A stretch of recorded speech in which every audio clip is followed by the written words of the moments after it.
Hello, everyone, and welcome to the podcast, Smart Man, Smarter Woman, a podcast for entrepreneurs by entrepreneurs. And thank you very much for joining us today. I am Steve Lotes. And I am Juliet Aurora. And we are your co-hosts. And before I introduce our special guest today, let's hear a few words from my wonderful co-host, that smarter woman herself. Juliet, how are you doing today? I am excellent, thank you, Steve. The sun is starting to come out. It's a little scary this morning. We had a little bit of snow, reminding us that winter is coming, but the sun is out now. And I'm really looking forward to our episode today. One of the biggest challenges with us in growing our business has always been around developing a team, growing a team, engaging the team.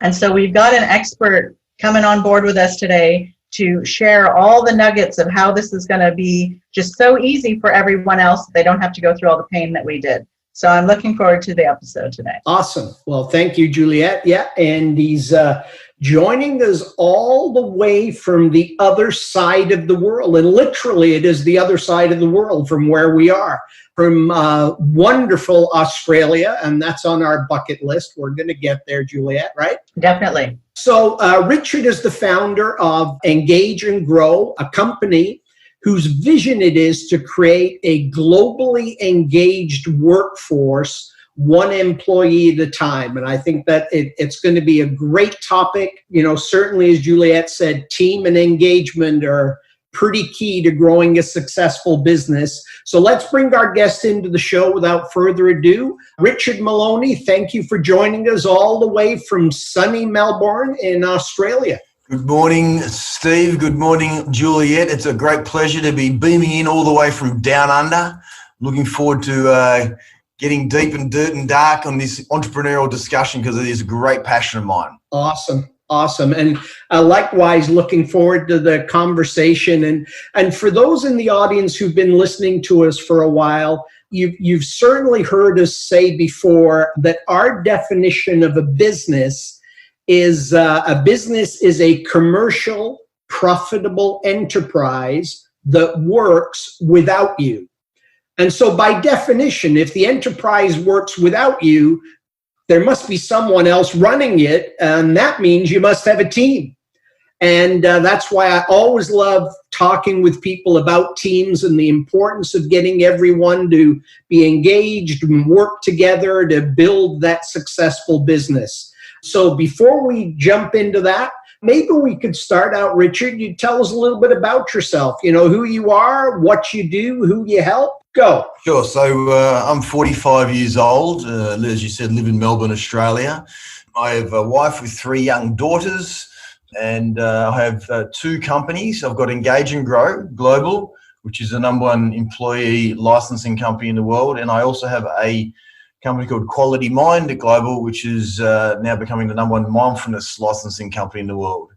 And so Engage and Grow is a group activation, and Quality Mind is a personal activation system. So I have a great passion for fine wine, for outdoors, for friends, family, golfing and surfing, you could say. And I love to travel. So the last 8 years, you could say, being really heavily involved in as a keynote speaker around the world. I have been living on a plane for 4 months of the year, speaking in multiple different countries and different languages. And I've authored 4 books and have a mobile phone app.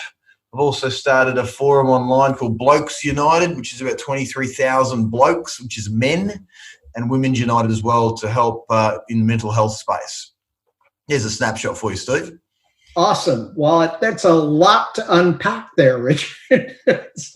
A serial entrepreneur is in our midst. Absolutely. Yeah. Now, does that qualify as multiple serial entrepreneur, or does serial entrepreneur cover it? I think serial entrepreneur covers just starting a business and then starting another one and starting another one. Okay. Awesome. Well, yeah, Richard, I'd maybe start out a little here. One of the things I read on your website, and I guess this was the Engage and Grow website, was that you believe, or your company believes, you believe that companies and leaders need to go beyond traditional training methods to truly engage with their employees. Can you talk a little bit about that, about what you mean about going beyond traditional training methods? Sure.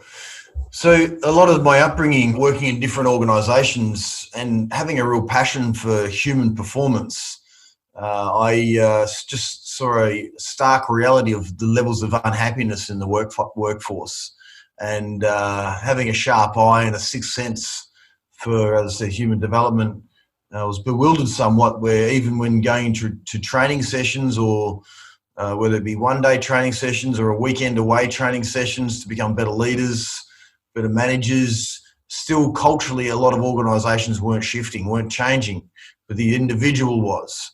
And so there was a lot of wasted money left on the table with a lot of work but not a lot of reward. So I was working in the sports industry and elite sports teams here, worked at 7 elite sports teams. So my real passion is working with elite athletes and high-level executives. And so I just uncovered a pattern to help leaders activate neurologically the hearts and minds of their employees in a way where they had to move and had to change to shift the culture, saving businesses thousands and thousands and millions of dollars. Because really, it really comes down to the leadership of an organisation, of how well you survive and how well you thrive. So when I say traditional training, knowledge dumping is important, but when it comes to culture and leadership and creating influence and mass movements, knowledge is great, but it's the culture that needs to shift. So so basically, Engage and Grow is known around the world now, and all the coaching circles, is the quickest way in the world to create a high performance culture. And we do that by changing habits, reprogramming people's minds, reprogramming teams, but through constant repetition and insightful ways of learning how they're motivated, but in a way that, Steve, it's done subliminally. So it looks like less effort, but a lot of reward.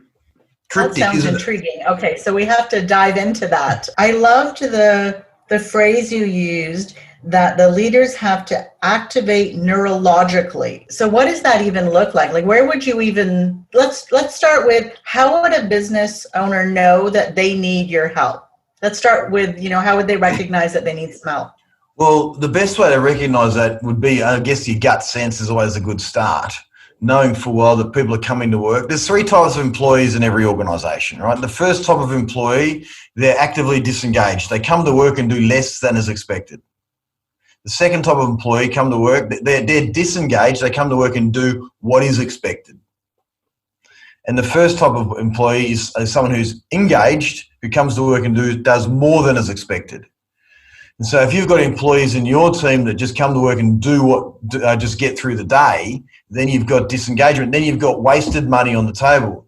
So Gallup is now saying that if you've got a disengaged employee who's coming to work and just doing what is expected, or if you've got someone coming to work and actively not doing anything really, then you're wasting 34% of their salary before they even walk in the door. And so if you're prepared to... That's a scary number. Yeah, it's a scary number. And because of the years of disengagement and the years of just training, everyone's gotten used to it. Because we've tried and tried, but now we've had to come with a new way. And that's pretty much the success of Engage and Grow. We changed that. We guarantee the change. So neurologically means people are neurologically motivated by pain, pressure, reward, punishment, transcendent purpose, all sorts of different, there's about 7 neurological motivators. And it's very difficult for a business owner to know what they are in the employee, because they don't know themselves. So we've built systems to activate those consistently to create the change, which is what I mean by subliminal change. But you've got to create a movement, like a tribal movement within an organisation. It takes about 4 or 5 weeks to get the movement going, and then you really need to keep on top of it from then on in if you want to make sure that your people come to work and do more than is expected. That's pretty impressive that you could turn an organization around in 4 to 5 weeks. So this isn't only something that you would need to consider when you're bringing on new team members or growing a team. You could certainly do this as well, with an existing team. That's, I guess, ultimately who you're able to help. Well, I'd prefer it with an existing team because they've already matured, they've already grown. There's issues, there's challenges. with a new team, they still need to storm and form and find their feet. So it's really about, once you've got the team on the ground, give it 3 months, then we usually come in. And then, because you need to just go through the motions to start with. But so when we say organisations, Julietta, like, we wouldn't be able to go into a bank and change that whole organisation because there's 20,000 people there. But we do it in departments or multiple departments at once. So you really start a ripple effect, you could say. But then we involve silos. For your audience in particular, being entrepreneurs, a lot of these guys would be solopreneurs where they're by themselves. In today's world, we live in a viral world, so you would have a team, whether it's contractors but we work with a minimum of 4 people and up. Okay. And do you find that in the experience that you've had, that you've ever had to go into an organization and say, I can't save this team? We have had situations where the leader, because remember what we're doing here is we're making the leader's job easy, right? So we're really setting the benchmark, or setting up the environment for the leader then take over in a high-performing environment. If the leader drops the ball after that, then he drops the ball or she drops the ball. There have been situations where the leader just goes, oh, listen, just go and fix my problem, and I don't want anything to do with it. Right? That's when we won't work with them, because we just know that everyone will just end up leaving anyway. So we need to say, listen, if you want us in, you've got to be 100% in, and we'll show you how to get there really quickly. And then usually within a few weeks they go, oh, wow, I didn't realise it could be that much of a transformation. Because they do say that, usually that when someone quits a job, that they're not quitting the job, they're not quitting the company, they're quitting whoever their direct supervisor is or their manager is or their leader is. That's usually, they're leaving the leadership team. So I'm just interested to know whether or not, as you're going into organizations, do you ever find that there are people who shouldn't be on the team, and that's a recommendation, because it's very difficult, and a lot of business owners, and we're guilty of it as well, tend to keep people so that you have bums in seats doing work, but they're not the right people in the right seats, or they really shouldn't even be on your team to start with. But the pain of bringing someone new and starting them at zero is more painful than keeping someone who's working at 30% or 50%. Bit of the devil. Just interested as to whether or not that's also a recommendation that you would make is, maybe you need to shift some of the dynamics of your team or release some of the team members. Well, it's an interesting conversation and a good question, Juliet. But what happens here is when we go into organisations, and usually they'll say, oh, look, we just want to probably move on Jan and John, and, we'll let you know when we've moved them on. And I'll say, whoa, just pull up. Let me in now, because they're not activated. They're just simply not activated, which means they're not loving their environment. Something's happened, or there's a relationship problem, whatever it may be. And so that's the magic of what we're talking about. So when we go in with the program, then it uncovers what the issue is. And then you can get them back into the game. And that happens 90% of the time. And then there's that 10% of the time where they really are not required, or they need to move into a different department, or they're just not required. But then you need to put systems in place where they, in some countries, they can get to a point where they deselect themselves from the company so you don't have to fire them. Right. Especially here in Australia, you can't just go and say you're fired, especially in government, because they'll take you legally. So we've set up, the system works in the favour of the leader. So if this person is genuinely narcissistic or disengaged to the point where they're just taking a cash income, then we will expose that very gently, and then we'll have the ability to coach them into the company, or then they'll have to deselect in a way that feels like they're just not part of the tribe anymore. Right. And so it's like they're slowly pushed out, but in a way that they have to go through the process of being pushed out, and then you're away. So I always say, wait, give us the opportunity, because you'll be blown away. And this is a really big thing. You've just got all this gold sitting in your own business that you're just not activating. You're not finding, because people are complicated. We're very emotional. You say one negative thing to me, it takes 7 little hits to get me back up and running. And so there's all these sorts of things, but we clean that out really quickly. Very cool. Okay. That's excellent. Is there, in your experience of working with, with many different companies, when you see disengaged employees, do you see a common reason as to why, or is it, one of 20 different things? No, I think it's what we mentioned a bit earlier, is it's got to do with people.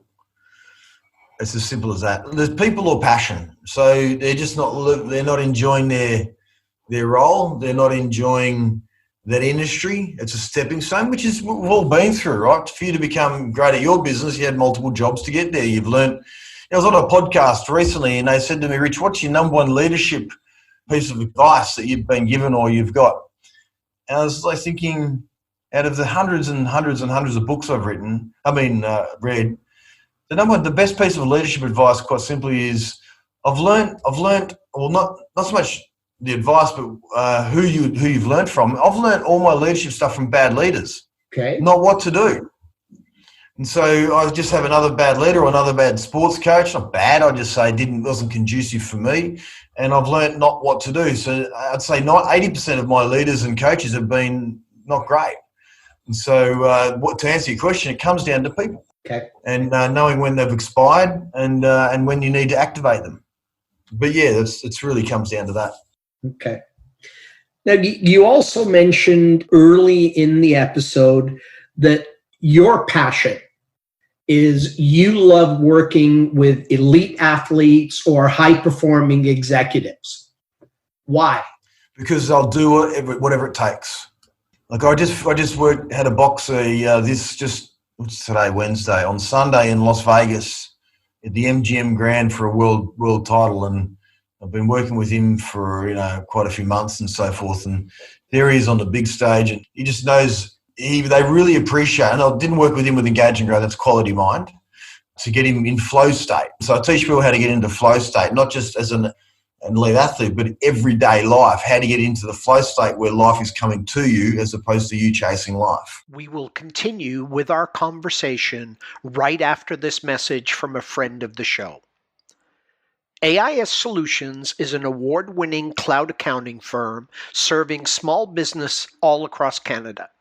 If you want to migrate to a powerful and effective paperless accounting system and get your financials wherever you are, whenever you want them, then contact AIS Solutions team of trained professionals today at www.aissolutions.ca. And now, back to our conversation. So I've untapped that. So that's why I get a lot of athletes saying, I've got to get into the flow state. So, but they really work their ass off, Steve, and they're attentive. There's no excuses. And if there is, they're happy to cop a whack. Executives, they've got a lot on the game. They've got a lot of money involved. They've got a high pressure situation. And so I just tend to gravitate to people that really want to play a really big game. Okay. Great answer. Go ahead, Juliet. You look like you were going to say something then. I was waiting. I was waiting to see if you had a question. I didn't want to interrupt. So for those businesses or those entrepreneurs in our audience who aren't able to start with you, but know that they have a problem with their team, is there something that you could recommend as a starting point for them to start to move towards re-engaging their team? Well, there's 500 of me, so I've got 500 odd coaches around the world. You can always engage. There's many coaches in Canada and so forth. And as I said, we are the largest employee engagement licensing company in the world. We're in 50 plus countries. Look, I guess the first thing to do is I can send you this. I can get my team to send the link to you. There's a 60-second health check survey you should take every 3 months.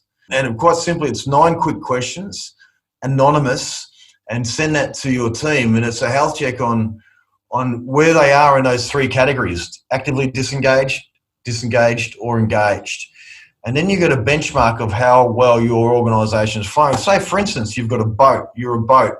And in that shows you got 2 people, really rowing towards success. You got 7 or 8 people watching the scenery with their feet up on the side of the boat with the binoculars out. And you got 2 people trying to actively sink the boat. So you've got to make sure your boat is full of people that are heading in the right direction and rowing towards success. So that would be the first thing I would strongly advise, because it becomes glaringly obvious whether you've got a problem. Excellent.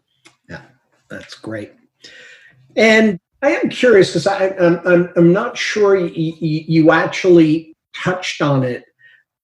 Why did you decide, was there a point in your life where you decided you wanted to have your own business? You wanted to be an entrepreneur. You didn't want to go the corporate route.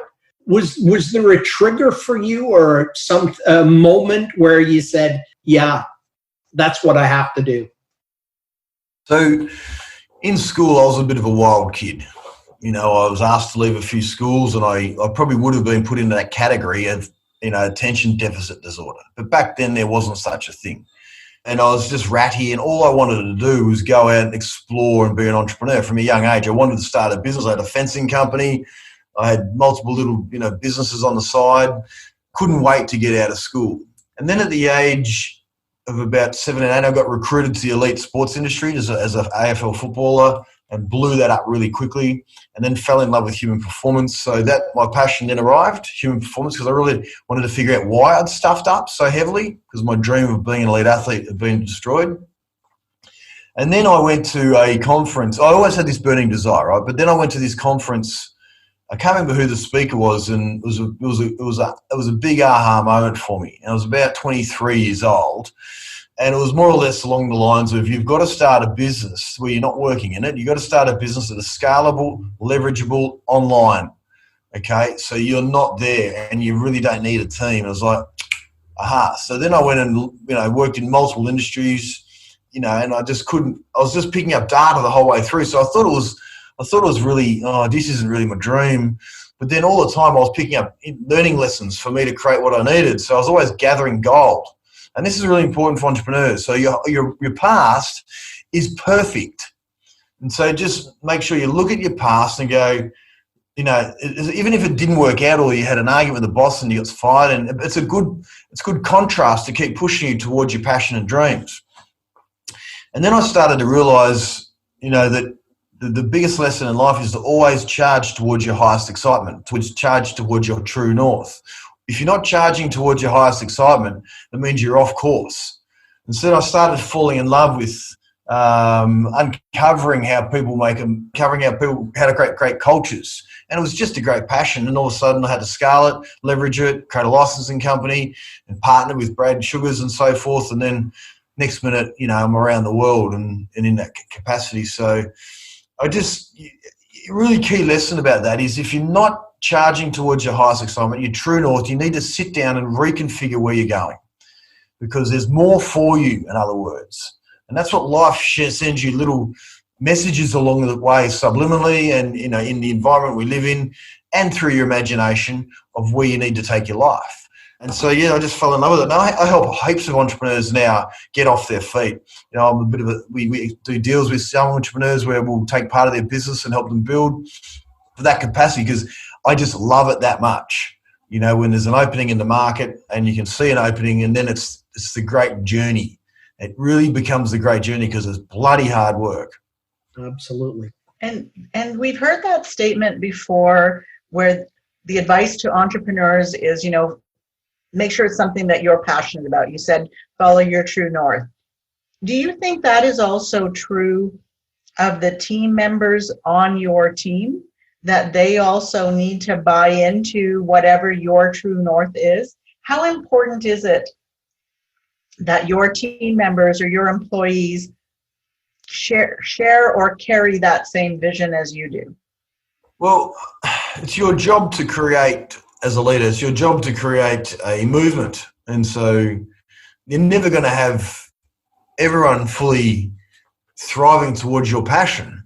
But if you have an inclusive attitude, then you'll keep them longer than you need.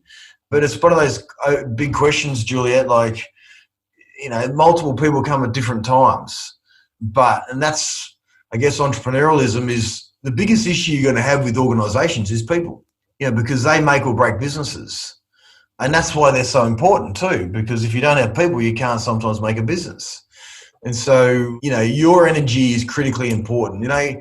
If you look at a team's only the reflection of the leader's attitude, quite simply. So you can't win them all, but most importantly is you've just got to be high energy, keep the vision clear, and get them to buy into the vision as much as you can. And when their day is up, their day is up. Great. Okay, thank you. Yeah, no, that was a great answer. Well, I think that brings us to that part of the show that we call the Smart Man, Smarter Woman version of James Lipton's Q&A from Actors Studio. And that's where we get to ask each one of our guests the same 6 questions. And so if you're ready, Richard, I would like to get started with that. Happy to go. Awesome. Okay, question number 1. What one word best defines an entrepreneur? Resilience. What profession other than your own would you like to attempt? A horse racing trainer. Okay. What profession would you like never to attempt? Working in the government in a bureaucratic, slow political environment. Okay. Yeah, I couldn't really see you working in a government. What sound or noise do you love? I'm a big meditator. I love to meditate every morning and sometimes at night. So I really love just that ambient, soft music. And it just takes me, it's like a frequency music. So there's science-based music out now that really can heal your mind, heal your body. And I love just sitting in that space of just taking my mind away with that beautiful, quiet music. Awesome. What book would you recommend every entrepreneur should read? It's a good question. I've got quite a few, but one that stood out to me is a book called Repeatability, Build Enduring Businesses for a World of Constant Change. There just seems to be the gold nuggets in there to exactly what I've done. Is a repeatable, scalable, leverageable, and so you can build up an asset where you're not working in it and everyone else, making you an income.